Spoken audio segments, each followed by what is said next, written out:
Hello, my name is Abdul Alim Al-Tarsha from the Computer Engineering Department in Bilkent University. Today I'll be presenting my experiment which is about validating Newton's second law of motion in the context of Physics 101 course.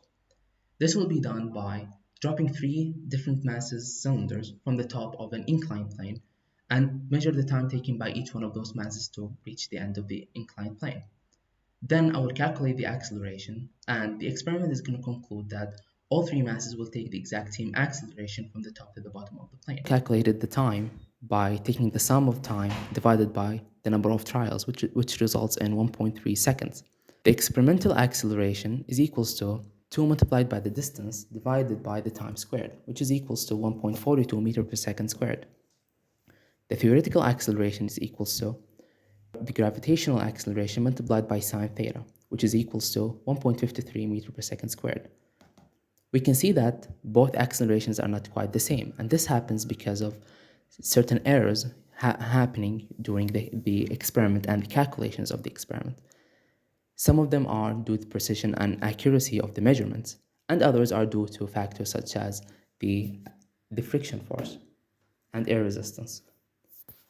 The percentage of error in this experiment, which is calculated by taking the absolute value of the difference between the theoretical and experimental values and dividing it by the theoretical value and multiplying it by 100, is 4.58%. And here we can see the table of measurements for each of the masses and for each trial. Now let's watch the video of the experiment being conducted. So we have three masses.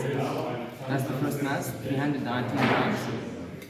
And that's the second one, 100 grams. And the third one, 50 grams. I measure them using this scale.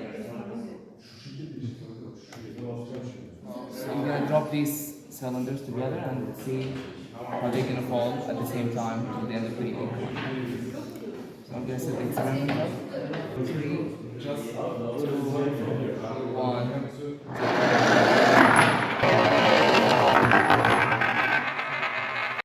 As we saw, all three masses came down the plane at the same time. Since all three masses take the same time from the beginning to the end of the plane, this validates Newton's second law of motion by showing that since no initial force is given, therefore the only force acting on the object is the gravitational force, the mass does not affect the acceleration and all three masses have the same acceleration. This can be shown by using Newton's second law of motion's equation, which is the sum of forces acting on the objects equals to the mass multiplied by the acceleration.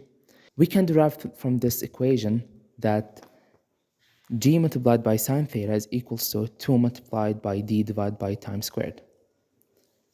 This shows that the acceleration, which is 2 multiplied by d divided by time squared, is independent from the mass of the object. Therefore, all three objects have the same acceleration and therefore the same time.